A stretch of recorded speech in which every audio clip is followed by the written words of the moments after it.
Comment का जवाब। फिर से एक बार सर्वशक्तिमान परमेश्वर की कलीसिया के एक भाई ने मुझे कमेंट किया है और उन्होंने क्या कहा है, चलिए हम पहले आपको उसका कमेंट का जो लिखा हुआ है उसको सुनाते हैं। उसके बाद हम उस सर्वशक्तिमान परमेश्वर की कलीसिया के सदस्य के उस भाई को जवाब देते हैं। तो आइए पहले इस कमेंट को पढ़ें। भाई, आप एक मसीह विरोधी हैं। कृपया वीडियो बनाना बंद कीजिए। विश्वासियों को भ्रमित मत कीजिए। भाइयों और बहनों, बाइबल हमें स्वर्ग के राज्य में नहीं ले जा सकता। जब हम प्रार्थना करते हैं तो हम बाइबल से प्रार्थना नहीं करते हैं, हे बाइबल हमारे पाप को क्षमा कर, हे बाइबल मुझे ठीक कर। भाइयों और बहनों, हमें सत्य की खोज करनी चाहिए। किसी की बातों पर विश्वास बिल्कुल नहीं करना चाहिए। प्रभु देह धारण कर पहले ही वापस आ चुके हैं। भाइयों बहनों, अगर इस तरह की वीडियो आती है तो आप बिल्कुल भी ना देखें, नहीं तो आप भ्रमित हो जाएंगे और प्रभु का विरोध कर बैठेंगे, शास्त्री और फरीसियों की तरह। सबसे पहले इस भाई ने कहा कि मैं मसीह का विरोधी हूँ, जो इस प्रकार का वीडियो बनाता हूँ, मसीह का विरोध कर रहा हूँ। तो मैं पूछना यही चाहूँगा कि भाई एक बात बताइए कि आपको कैसे पता कि मैं मसीह का विरोध कर रहा हूँ? मसीह का विरोध कौन करता है? जो उसके प्रति कुछ अनाप शनाप बोले या उसको तोड़ मरोड़ के पेश करे या गलत तरीक़ा से प्रस्तुत करे, वो मसीह का विरोधी है।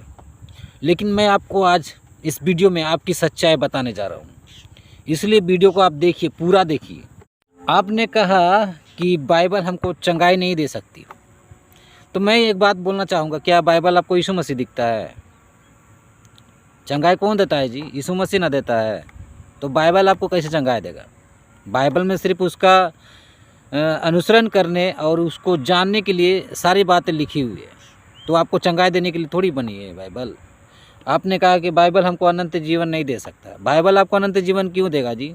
बाइबल आपको अनंत जीवन का मार्ग बताने वाला ग्रंथ है। बाइबल एक सर्वश्रेष्ठ सर्वोत्तम ग्रंथ है, ठीक है ना? तो बाइबल आपको अनंत जीवन क्यों देगा? वो तो आपको मार्ग बताने वाला ग्रंथ है। अनंत जीवन आपको कौन देता है जी? यीशु मसीह देगा। और आप कह रहे हैं कि मसीह भाई बहन लोग इसके वीडियो को मत देखिए, क्योंकि ऐसा वीडियो देखने से आप लोग भ्रमित होंगे, क्योंकि शास्त्री और फरीसी लोग भी इसी प्रकार से विरोध करते थे।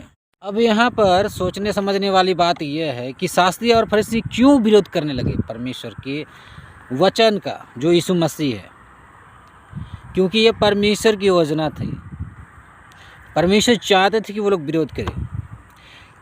एक कैफा नाम का जो वहाँ महायाजक था, उसने याजकों को बताया था कि जो मसीह बन के जो व्यक्ति आएगा, जो अपने आप को मसीह के रूप में प्रकट करेगा, उसको सूली पर चढ़ना है। हालांकि पहले से लोग ये सोचते थे कि अगर ये सारे लोग इस पर विश्वास कर लेंगे यीशु मसीह पर, तो हमारा दुकान बंद हो जाएगा। लेकिन फिर वो लोग मनसा बनाने लगे कि नहीं, इसका विरोध शायद हमें नहीं करना चाहिए। लेकिन यहाँ पर महायाजक ने सभी को बताया कि जो व्यक्ति मसीह बनकर आएगा ना, उसको सूली में चढ़ना है। तब इससे वो लोग कन्फर्म हो गए कि भाई हमको इस व्यक्ति को सूली में चढ़ा देना चाहिए, चाहे मसीह हो या ना हो, इसको मसीह को सूली में चढ़ा देंगे, जो अपने आप को मसीह कह रहा है। तो ये एक परमेश्वर की योजना थी जो उन लोगों के जीवन में कार्य कर रही थी, और उन्हें ये पता था, जो कैफा नाम महायाजक है उसको पता था कि इसको सूली में चढ़ाना है, क्योंकि अगर ये सूली में नहीं चढ़ेगा तो मानव कल्याण नहीं होगा। ये बात कौन जानता था? महायाजक कैफा। तो उन्होंने लोगों को बताया कि इसको सूली में चढ़ाओ, तुम लोग जो चढ़ाने का मनसा बना रहे हो ना, इसको चढ़ाओ, क्योंकि अगर ये सूली में नहीं चढ़ेगा तो हम मनुष्य का मानव कल्याण नहीं होगा। तब उन लोगों ने उसे सूली में चढ़ाने की मन बना लिया, चाहे ये मसीह हो या ना हो, इसे सूली में चढ़ाया जाए, ठीक है ना?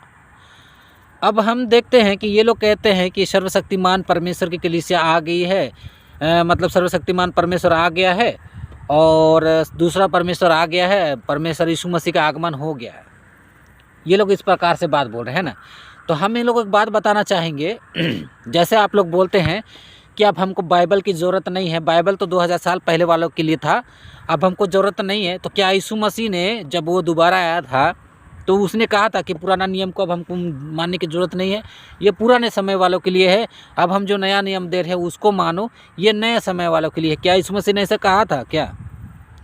जब हम यीशु मसीह की परीक्षा का समय देखते हैं कि जब यीशु मसीह की परीक्षा हो रही थी तो शैतान वहाँ पर क्या बोलता है?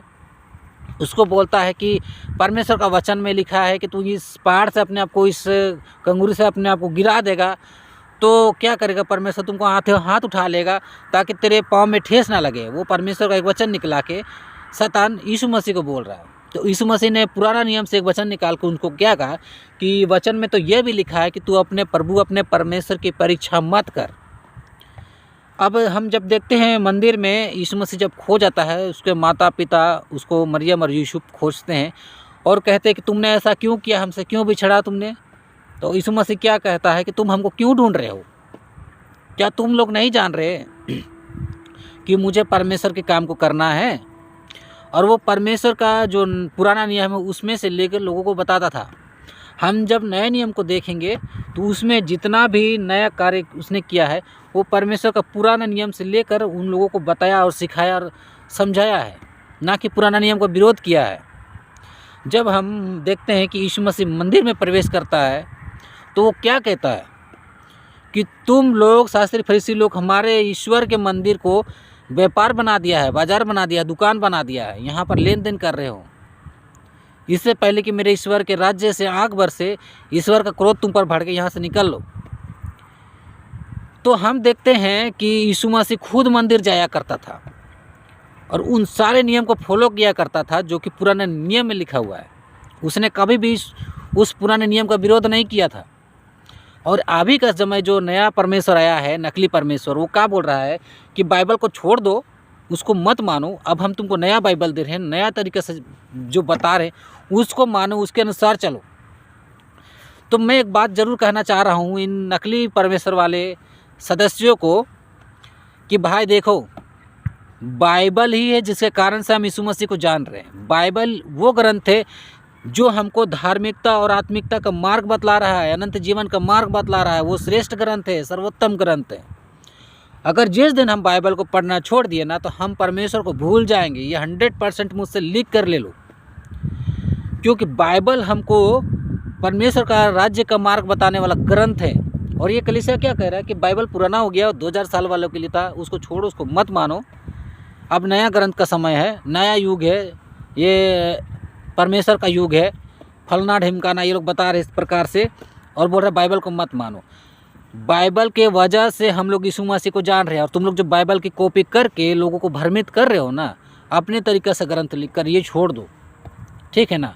बाइबल के वजह से आज परमेश्वर ने कैसे सृष्टि को बनाया और उसका कार्य कैसे हुआ और यीशु मसीह का कार्य कैसे हुआ, ये सारी बातों को हम जानते हैं। शैतान तो यही चाहता है यार कि बाइबल को हम ना पढ़ें, बाइबल को ना सुने, इसलिए वो तरह तरह के गप्पेबाजी छानते आया है। वो भी 1400 सालों से, कभी इस्लाम को उदय कर दिया, कभी ये नया सर्वशक्तिमान परमेश्वर को उदय कर रहा, कभी किसी को और को उदय कर दे रहा है।